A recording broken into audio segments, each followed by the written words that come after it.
Exercise का जो पहला क्वेश्चन है वो है an urn contains 5 red and 5 black balls. A ball is drawn at random, its colour is noted and is return to the urn. Moreover, 2 additional balls of the color drawn are put in the urn and then a ball is drawn at random. What is the probability that the second ball is red? देखिएगा, एक urn यानी कोई बर्तन है हमारे पास, उसमें 5 red और 5 black balls हैं। हमारे पास जो टोटल बॉल्स हैं वो है हमारे पास 5 रेड और 5 ब्लैक। टोटल है हमारे पास 10 balls. A ball is drawn at random, एक बॉल ड्रॉ की जाती है। इट्स कलर इज नोटेड, उसका कलर नोट किया जाता है। And is return to the urn, वापस urn में रख दिया जाता है उसे। Moreover, 2 additional balls of the color drawn are put in the urn and then a ball is drawn at random. यानी जो कलर पहले ट्रायल में आया था उसी कलर की 2 बॉल्स उसमें और डाल दी जाती हैं, फिर उसके बाद में एक बॉल को बाहर निकाला जाता है। What is the probability that the second ball is red? तो सेकंड बॉल रेड होगी, उसकी प्रोबेबिलिटी क्या होगी? देखिएगा, यहाँ पर 2 केसेस बनते हैं। पहला case, let red ball is drawn in first trial. By chance हमने उसमें से जो बॉल निकाली वो रेड कलर की निकली, तो यहाँ पर पी रेड आने की जो प्रोबेबिलिटी होगी वो 5/10 होगी, यानी 1/2। देखिएगा, 5 रेड बॉल्स हैं, टोटल बॉल्स हैं हमारे पास 10, तो उसमें से अगर हम रेड बॉल निकालते हैं तो उसकी प्रोबेबिलिटी 5/10 होगी, यानी 1/2 होगी। Now additional 2 more red balls are put in the urn।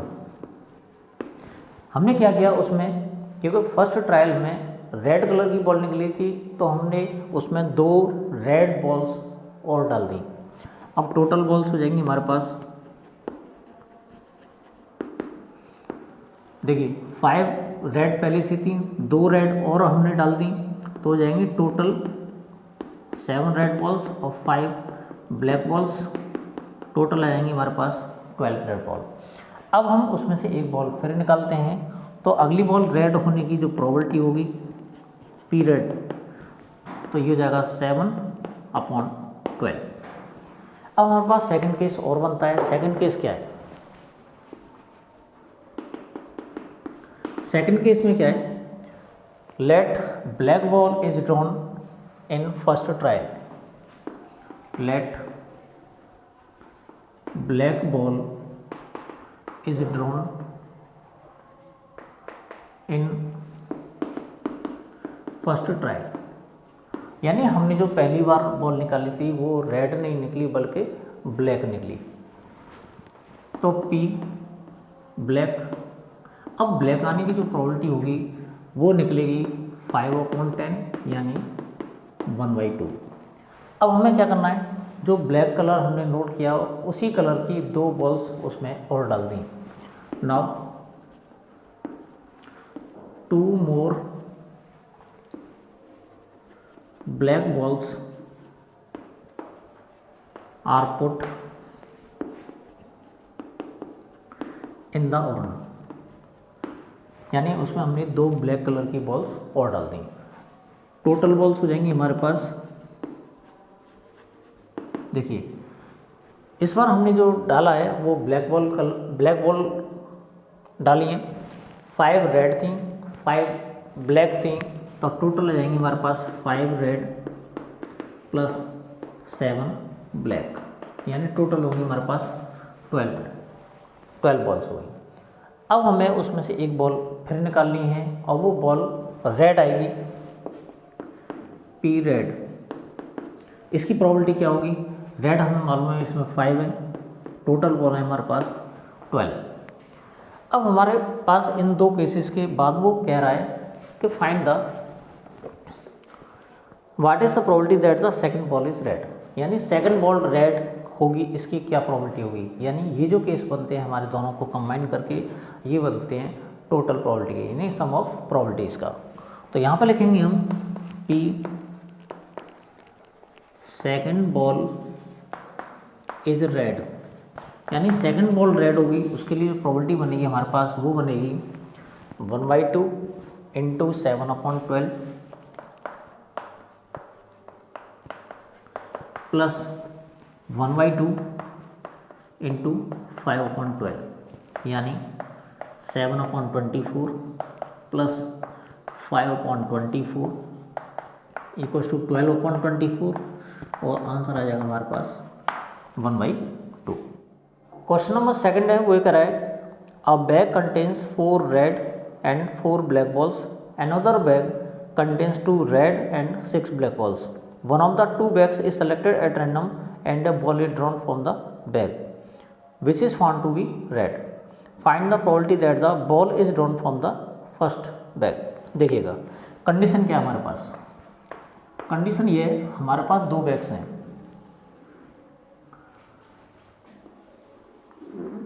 ये फर्स्ट बैग है और ये सेकंड बैग है। जो फर्स्ट वाला बैग है उसमें 4 रेड बॉल्स हैं और 4 ब्लैक बॉल्स हैं, 4 रेड 4 ब्लैक बॉल्स। दूसरा वाला जो बैग है हमारे पास 2 रेड बॉल्स हैं और 6 ब्लैक बॉल्स हैं, यानी इसमें जो टोटल बॉल्स हैं 8 और यहाँ पर भी टोटल बॉल्स हैं हमारे पास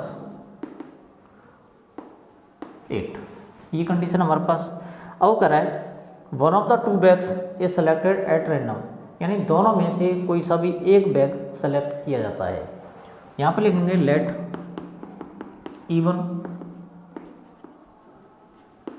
event of selecting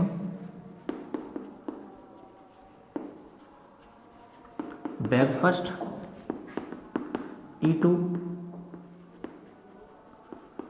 event of selecting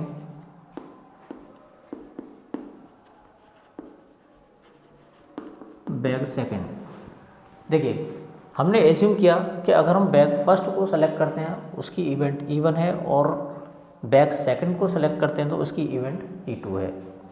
आगे वो कराए and a ball is drawn from the bag which is found to be red, यानी बॉल जो निकाली जाती है बैग को सेलेक्ट करने के बाद में तो वो रेड कलर की पाई जाती है। तो यहाँ पर एक कंडीशन और event of getting red ball, यानी रेड बॉल आने की जो इवेंट है उसको हमने ए माना है। Find the probability that the ball is drawn from the bag, यानी हमने फर्स्ट बैग को सेलेक्ट किया था, इसकी प्रोबेबिलिटी क्या होगी। देखिएगा सबसे पहली बात तो ये है कि हमारे पास दो चॉइसेस दे रखी हैं बैग फर्स्ट और बैग सेकंड को सेलेक्ट करने की। तो यहाँ पर PE1 इक्वल्स टू PE2, यानी दोनों में से हम किसी भी बैग को सेलेक्ट करते हैं तो उसकी जो प्रोबेबिलिटी होगी वो 1/2 होगी, यानी PE1 की वैल्यू, PE1 का मतलब होता है बैग फर्स्ट को सेलेक्ट करने की प्रोबेबिलिटी, PE2 का मतलब है बैग सेकंड को सेलेक्ट करने की प्रोबेबिलिटी, 1/2 हो जाएगी दोनों की। इसके बाद यहाँ पर बात करते हैं PA/E1 की। इसका मतलब क्या है, इसका मतलब ये है कि हमने बैग फर्स्ट को तो सेलेक्ट किया है लेकिन उसमें रेड बॉल आने की प्रोबेबिलिटी क्या होगी, तो इसको हम डिनोट करेंगे PA/E1 से। तो यहाँ पर PA/E1 जो होगा यहाँ से देखेंगे इसमें रेड कलर की जो बॉल्स हैं वो 4 हैं और टोटल बॉल्स हैं हमारे पास 8। इसके बाद PA/E2 फाइंड करते हैं, तो यानी बैग सेकंड को सेलेक्ट किया तो उसमें रेड बॉल आने की प्रोबेबिलिटी क्या होगी। इसमें रेड बॉल है, इसमें 2, टोटल है हमारे पास 8। अब देखिए हमें फाइंड क्या करना है। ये कह रहा है क्वेश्चन में कि find the probability that the ball is drawn from the first bag, यानी हमने बैग फर्स्ट को सेलेक्ट किया होगा, इसकी प्रोबेबिलिटी क्या है। तो बैग फर्स्ट को सेलेक्ट किया है, इसकी प्रोबेबिलिटी हमें फाइंड करनी है, लेकिन गिवन है कि हमारे पास रेड बॉल है, यानी हमने बैग फर्स्ट को सेलेक्ट किया, इसकी प्रोबेबिलिटी क्या होगी अगर हमें रेड बॉल मिलती है तो। इसके लिए जो फॉर्मूला बनेगा हमारे पास वो बनेगा PE1 into PAY-E1 divided by PE1 into PAY-E1 plus PE2 into PAY-E2, जिसे हम बेस थ्योरम के नाम से भी जानते हैं। यहाँ पे वैल्यूज पुट कर लेते हैं। तो PEY-E1 की हमें वैल्यू फाइंड करनी है। तो हमारे पास PE1 दे रखा है 1/2 मल्टीप्लाई PAY-E1, ये हमारे पास 4/8 अपॉन 1/2 इंटू 4/8 प्लस 1/2 इंटू ये जो दे रखा हमारे पास ये है 2/8, यानी 4/16 अपॉन 4/16 प्लस 2/16। तो 4/16 अपॉन ये हो जाएगा 6/16, ये कैंसिल कर लेंगे इसको, तो 4/6 बचता है हमारे पास, आंसर आ जाता है 2/3। कहने का मतलब ये हुआ बैग फर्स्ट को सेलेक्ट करने की जो प्रोबेबिलिटी होगी वो 2/3 होगी अगर रेड बॉल आती है तो। क्वेश्चन नंबर 3 में ये कह रहा है of the students in a college it is known that 60% reside in hostel and 40% day scholars, यानी not residing in hostel. Previous year result report that 30% of all the students who reside in hostel attain A grade and 20% of day scholars attain A grade in their annual examination. At the end of the year, one student is chosen at random from the college and he has an A grade. What is the probability that the student is a hostelier? देखिए यहाँ पर जो conditions उसने दे रखी हैं, मैं आपको question को एक बार एक्सप्लेन किए दे रहा हूँ कि 60% स्टूडेंट्स ऐसे हैं जो हॉस्टल में रिसाइड करते हैं, यानी हॉस्टल में रहते हैं। 40% स्टूडेंट्स ऐसे हैं जो डे स्कॉलर्स हैं, यानी हॉस्टल में नहीं रहते।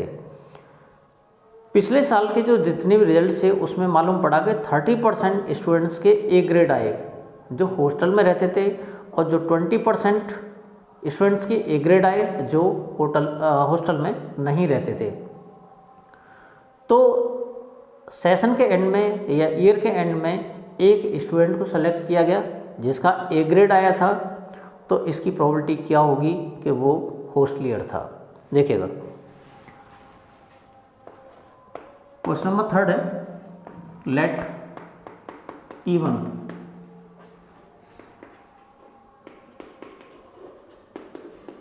हॉस्टलियर और E2 जो दे रखा है इसको इवेंट माना हमने डे स्कॉलर। हमने इसको दो पार्ट में डिवाइड कर लिया। तो ये कह रहा है, और यहाँ पर एक चीज़ और है, गेटिंग ए ग्रेड, यानी ए ग्रेड आने की जो इवेंट है उसको हमने ए से कंसीडर किया है। देखिएगा PE1 का मतलब क्या है, यानी हॉस्टलियर्स, यानी जो हॉस्टल में रहते हैं वो हैं 60%, यानी 60/100 यानी 0.6। इसके बाद PE2 ये हैं डे स्कॉलर्स, यानी जो हॉस्टल में नहीं रहते, ये हैं 40%, यानी इसको हम लिख सकते हैं डायरेक्ट 0.4। अब कंडीशन क्या है, कंडीशन ये है AY-E1, कहने का मतलब ये हुआ हॉस्टलियर तो हैं, लेकिन हॉस्टल होने पर ए ग्रेड आने की जो प्रोबेबिलिटी है वो उसमें दे रखी है 30%, यानी 30% स्टूडेंट्स के ए ग्रेड आने की प्रोबेबिलिटी है जो हॉस्टलियर्स हैं। और उसके अलावा अच्छा हम इसको लिख सकते हैं 0.3, उसके अलावा PAYE2 यानी जो डे स्कॉलर्स हैं उनकी ए ग्रेड आने की जो प्रोबेबिलिटी है वो है 20%, यानी इसको हम लिख सकते हैं 0.2। कंडीशन क्या है, एक स्टूडेंट को सेलेक्ट किया गया, अब ए ग्रेड तो आया है उसका, लेकिन वो होस्टलियर था, इसकी प्रोबेबिलिटी क्या होगी। अब होस्टलियर के लिए हमने जो इवेंट लिया वो इवन लिया है, तो हमें फाइंड करना है PE1/A, यानी ए ग्रेड तो आया है लेकिन वो होस्टलियर होगा, उसकी प्रोबेबिलिटी क्या होगी। तो उसके लिए हमें फॉर्मूला लगाना पड़ेगा PE1 into PAYE1 upon PE2, PE1 लिख लेते हैं पहले, PE1 into PAYE1 plus PE2 into PAYE2। यहाँ वैल्यूज पुट करेंगे। PE1 की जो वैल्यू हमारे पास वो है 0.6 मल्टीप्लाइड बाई PAYE1 तो 0.3 अपॉन 0.6 मल्टीप्लाई 0.3 प्लस 0.4 मल्टीप्लाई 0.2। मैं समझता हूँ इसको आप लोग आसानी से सॉल्व कर सकते हैं। तो ये जो प्रॉपर्टी हमें मिलेगी वो मिलेगी होस्टलियर्स की जिनका ए ग्रेड आया है। क्वेश्चन नंबर 4 देख लेते हैं। In answering a question on a multiple choice test, एक मल्टीपल चॉइस टेस्ट होना था। A student either knows the answer और गेसेस, स्टूडेंट को या तो आंसर मालूम है या वो गैस करता है, यानी तुक्का लगाता है। Let 3/4 be the probability that he knows the answer, यानी उसे आंसर मालूम है, इसकी प्रोबेबिलिटी 3/4 है। And 1/4 be the probability that he guesses, और वो तुक्का लगाता है, इसकी प्रोबेबिलिटी 1/4 है। Assuming that a student who guesses at the answer will be correct with probability 1/4, यानी अगर वो गैस करता है और आंसर उसका करेक्ट जाता है, उसकी प्रोबेबिलिटी 1/4 है। What is the probability that the student knows the answer given that he answered it correctly, यानी प्रोबेबिलिटी क्या होगी कि आंसर उसे पता है और उसका आंसर सही जाता है। देखिएगा हमने इसको दो पार्ट में डिवाइड किया है। E1 he knows the answer,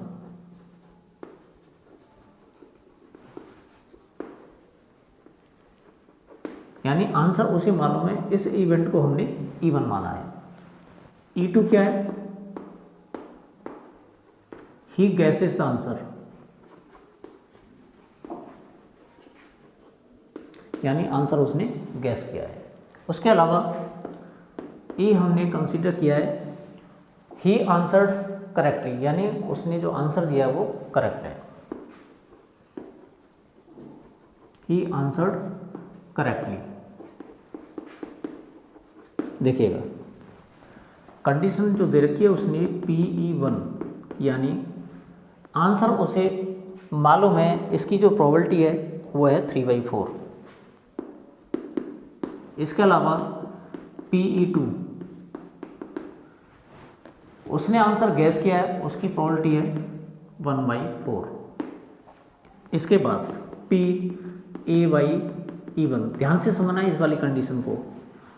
E1 का मतलब होता है ही नोज द आंसर, यानी आंसर उसे मालूम है। ए क्या है, ही आंसर्ड करेक्टली। देखिएगा ध्यान से, अगर उसे आंसर मालूम है तो उसके आंसर करेक्ट होने की जो प्रोबेबिलिटी होगी वो होगी 1, यानी आंसर उसे मालूम है तो वो करेक्टली आंसर देगा उसका, यानी इसकी जो प्रोबेबिलिटी हो जाएगी 1 हो जाएगी। उसके अलावा उसने एक कंडीशन और दे रखी है,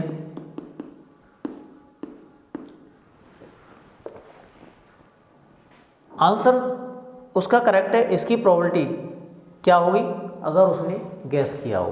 तो यहाँ पर उसने जो कंडीशन दे रखी है वो दे रखी है 1/4।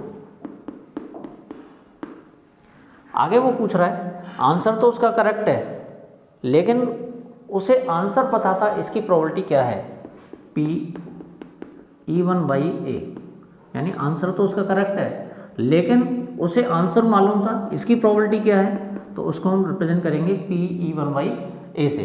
तो यहाँ पर फॉर्मूला हमारा बनेगा P E one into P A by E one upon P E one into P A by E one plus P E two into P A by E two. यहाँ वैल्यूज पुट कर लेंगे। तो ये हमारे पास दे रखा है 3/4 multiplied by 1 upon 3/4 multiplied by 1 plus 1/4 multiplied by 1/4, जिसे आप लोग आसानी से सॉल्व कर सकते हैं।